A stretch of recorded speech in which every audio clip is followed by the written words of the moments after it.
DJ have a special thing to say, "Don't kill my vibe." Don't kill my vibe. And certainly our team didn't. That was a good Christmas vibe. The way they shared the ball, and man, that's what we're working on. That's what we're building to. And we're getting better and better at more and more great possessions. And it started with approach. Everyone says, "Oh, people tie too much to making and missing shots." Well, you make and miss shots when you're connected, when you're competitive, when you're dialed in.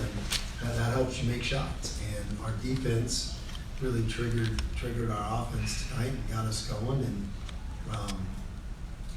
I'm just really proud of their approach, because we had a great day of practice yesterday, and we got after it. And these guys got a terrific approach, and we look like we took a step and got better in the last couple of days.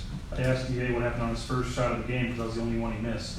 Yeah, how about that? To get 31 on 12 shots like that, and 11 in a row after that, I mean, he was hitting some deep threes too. I mean, but the thing that I thought, they were all great looks in the fact that he didn't force it. The thing that we're telling DA that makes him special is his feel for the game. And, that's what separates him from everybody that's 6'9" and, that's out there in the college basketball world. His feel is 99 percentile. And when he just does what the game tells him to do, the game tells you to shoot, you shoot. The game tells you to go score, you score. The game tells you to hit just any in the corner, you do. I felt like he was nearly perfect in those decisions tonight. You're never going to be perfect, but I thought he was really, really good in those decisions. And because of that, I mean, it's counterintuitive. You think you got, I'm going to go score, I'm going to go score, I'm going to go score. You're going to score more. Well, it was almost the opposite. He took what the game gave him, and because of that, he scored more. And what a great lesson. And that's the step that he's making. He continues to grow in that aspect. And he triggers our whole offense that way, because he can get to places other people can't get to. He can see things other people can't see, and snap that ball to places and get us, get those other guys great shots like we did. And he said he only had 4 assists, but he got the pass that led to the pass that got us a wide open one probably 6 times. And, so I thought that was terrific. What did you think, DJ? Derek? Good. He was good, huh? Yeah, he was good. Yeah. I cannot believe this. 157. How about that? Yeah.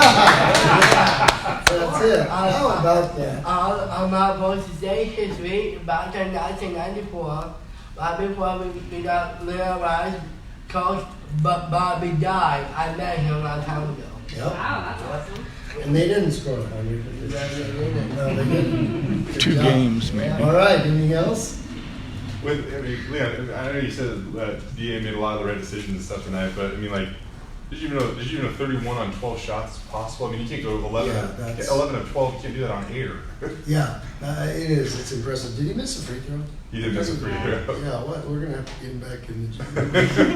He doesn't get the day off tomorrow. he was 2 away from his career high. Did you think about moving him in for that? Oh, no. I never know that stuff. And again, I coach what the game tells me to do, not what the record books tell me to do. And number one, you always want to be respectful to the other team. Number two, how do you think BJ Raines would have been with me if I left him in too long and something happened? He would have said, "What the hell were you keeping him in there for?" Of course. So yeah, common sense has to take over, and he's going to have more opportunities to get that. And you get to 30, that's pretty dang good.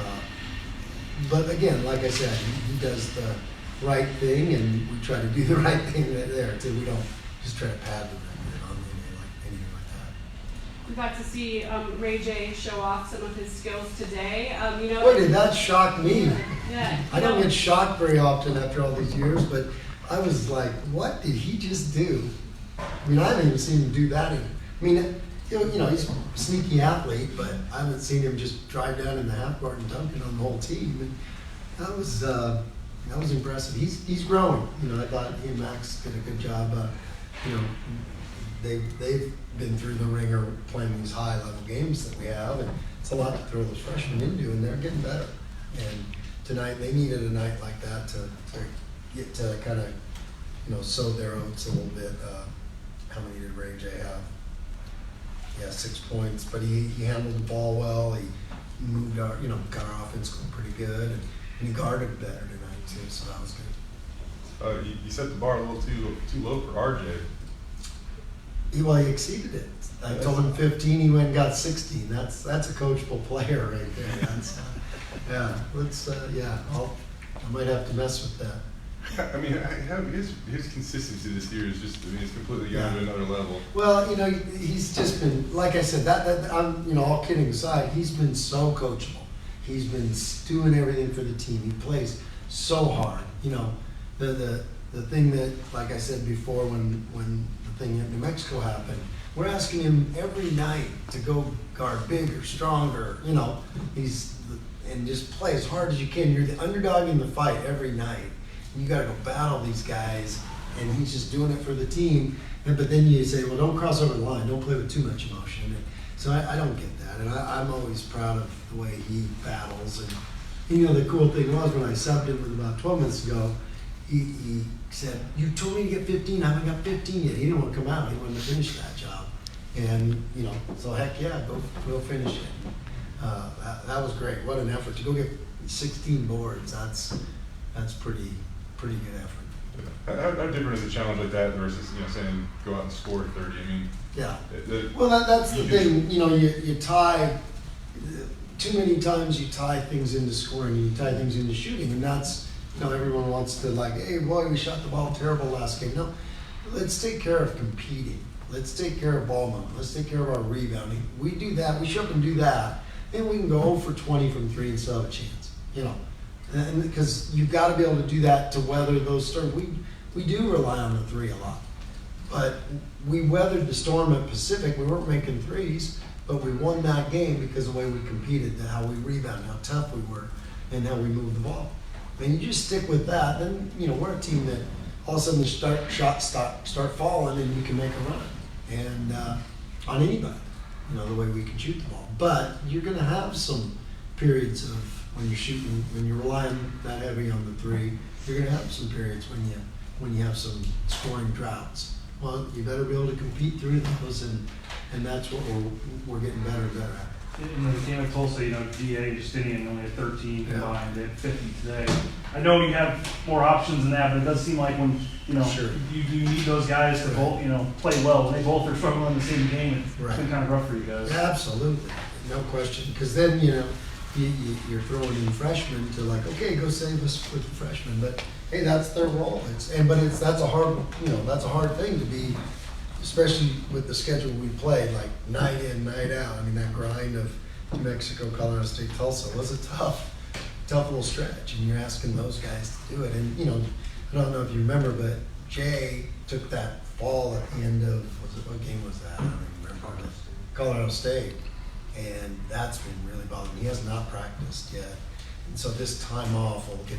It's nothing that time won't heal, but he wasn't able to practice these days, and it's one of those back hip kind of injuries that lock up some days, just locked up, and he did not look, the way he was moving that other day, he did not look good, and so it's good to be able to get through this. Now we get him a couple days. These guys got to go compete in the classroom, which they do, they love to do, and they're going to get after it in finals, and then it's aloha, away we go.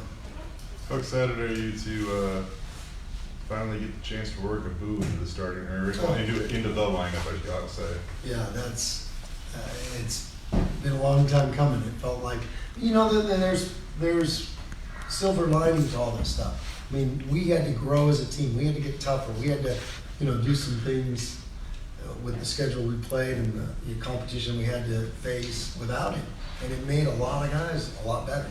So now what he has to bring is make us better. Just find a way to keep making us better. And I think he can do that. Now, it's not going to be, you're not, I don't want expectations placed too much on him as far as we're not putting Michael Jordan in the lineup, and but he's a really, really good player. He plays really hard. He's tough. He's vocal. He's a lot of things that we need. And there'll be a little bit of a growth process with us figuring out where he fits best and what lineups fit best together. There always is that, but just bringing his energy, enthusiasm, and toughness to the team will really help us. You're 10 games in now. You probably feel like you got a little bit of the pulse of your team. You played some pretty good opponents so far. How excited are you to see what they can do? Yeah, I think we're going this way because like I told them, I love these guys. I mean, when things go bad or the season's going to always have ups and downs. The basketball season's long, and you play so many games, and you're always going to. Well, it's the teams that can deal with the downs and get better. Deal with the downs and get better, and those are the ones that are going to be there in the end. It's the teams that come apart and things happen, and those ones are going to go to the wayside. And I know this team is just going to keep getting better and better because of the quality of guys that we have, and like Ray or RJ. Just like he's a senior and he's trying to get better, and he did get better. He got better tonight. So when you get a group of guys that's committed to that and working for that and has a sense of urgency to it, good things can happen. Yeah, I know the opponent had some. Are you yawning, TJ? Am I boring you? No, I'm with the top, man. Yeah. The question was boring. The question's boring. I know the opponent had something to do with it, but you guys had something the other day, and a long trip back and Yeah. a quick turnaround. Probably didn't practice Thursday. I mean, how? See, it was a great approach. Yeah. Great approach by these guys. Because like I said, I tell these guys, Tiger Woods birdies 27% of the holes after he bogeys one. I think we birdied. That's I don't know what hole it was ranked on the course, but you got to play the next one, and they went out and birdied it. And that's what champions do. That's what great players do. That's what great teams do. They respond, and they respond to the birdie. TJ, got anything left? Yeah, I got a lot of questions. A lot of questions. Okay, you can ask him later. Give him one more. Don't kill my vibe. Don't kill my vibe, buddy. Yes, let's go. And I don't know anything today. One more thing. Alright, way last year, I was at home, I seen realize way last year, it was the NCAA tournament, we lost by Dayton Flyers, 56-55. That's pretty good memory. I hate that. Good memory. I hate that. Bad fat drop, but good memory. I remember this. Way last year, Chandler Hutchinson, I remember this 74-73 win over Colorado State. Well, Yes! Aloha, Boise State. That's right. Hey, that's